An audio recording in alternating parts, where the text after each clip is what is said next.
After seeing Wolfman, I was a little conflicted and couldn't rate this movie right away.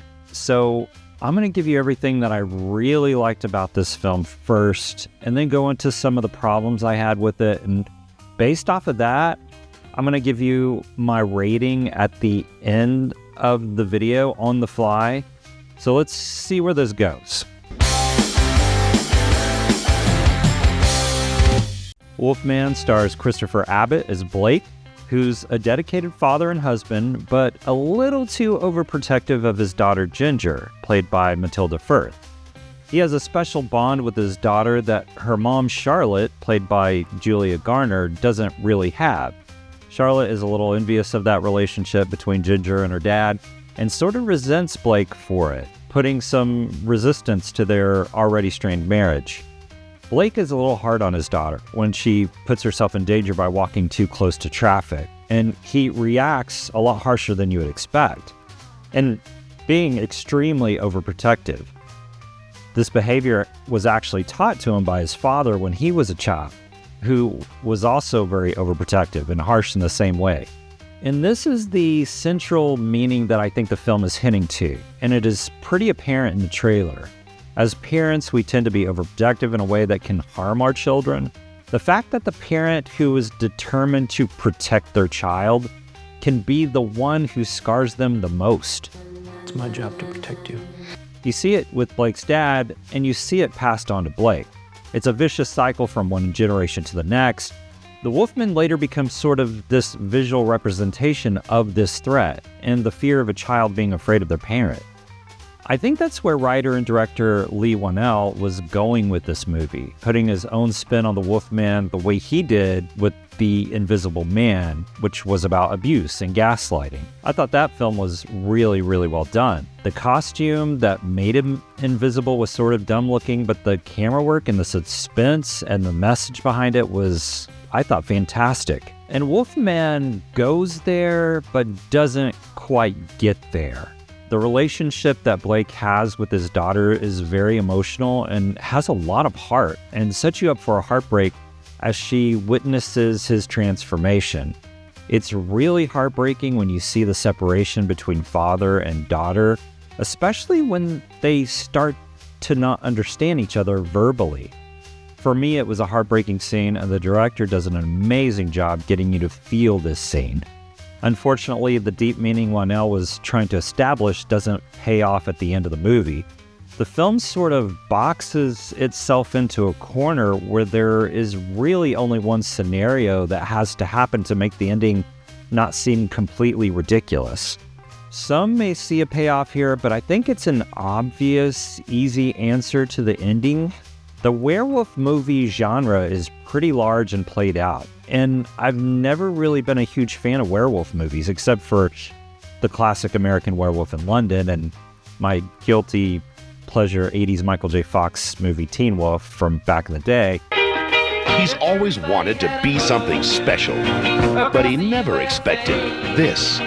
I did appreciate the old classics about the Wolfman, the black and whites. And when Universal started to do their Universal monster movies that kind of fell flat, especially after The Mummy, I was a little surprised that they greenlit this film. I think this film is a very fresh take on this classic character from the beginning, but it doesn't quite know where to go in the second and third act. The film focuses more on the transformation from man to Wolfman, sort of like David Cronenberg's The Fly, which this movie seems like a homage to these types of films from the 80s, like Carpenter's The Thing. The film focuses again on the transformation of Blake into the Wolfman, so it could have been sort of a slow burn, but as he's changing, the werewolf who scratched him and infected him, in a sense, is still in pursuit of the family, so the movie doesn't go stale. It then becomes a Wolfman versus Wolfman fight, probably loosely based on the old classic film of the same name. It's obvious that it has to go there, but I didn't mind it being that obvious. It gave the film a little bit more to work with and helped with the pacing of the film. The film has a great running start with a little backstory about Blake and his dad and some text on the screen that explains the story about a lost hiker in the woods. which I'm not sure if it would have been better to see that rather than say it in the text on the screen. The movie is only about 90 minutes long, so it had time to spare, but I'm kind of conflicted about if that was a good choice or not. Part of me wants to see that in a scene, but at the same time, I appreciated keeping the film at 90 minutes. For me, the movie really didn't drag, but it did feel like a 2-hour movie. But at the same time, it was kind of fast-paced. As Blake transforms into the Wolfman, the director does a great job at showing the confusion Blake has as he's changing. Christopher Abbott plays his part really well and very convincing. The camera helps by going back and forth, living in both worlds of the Wolfman and Charlotte and Ginger and their world of understanding. The camera moves from right to left in mid-conversation while the lighting changes, and the two worlds seem completely different and separated. Blake, while speaking normally and coherently to his family, all they hear is gibberish, sort of like the teacher from Charlie Brown. Yes, ma'am.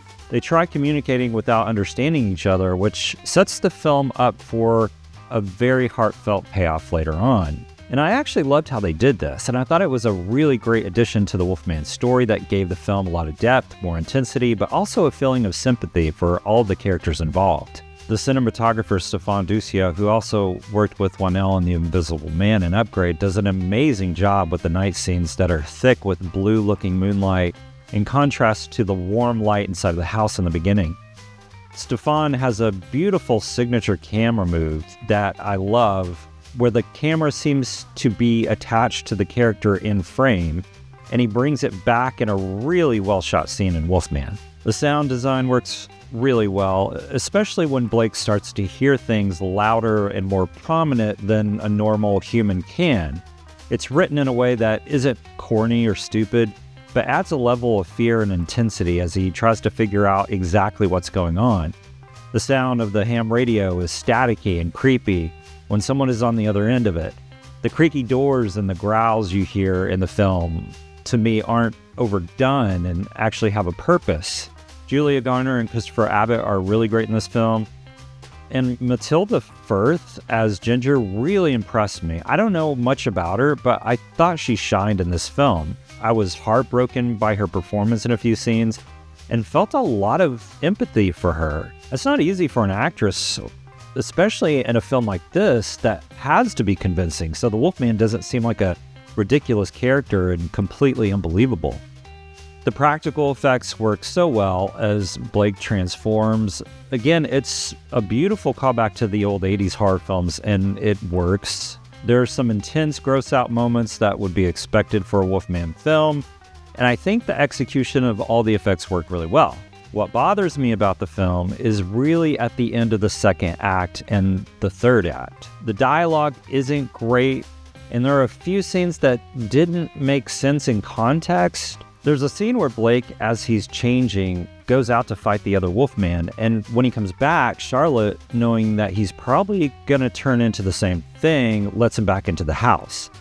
And there's also some weird mentality throughout the movie that hiding in a deer blind keeps you safe from the Wolfman.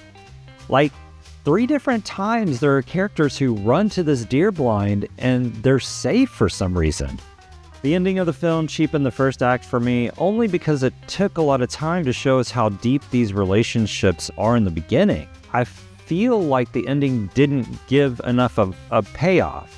It wasn't horrible, and again, I think they didn't know where to go.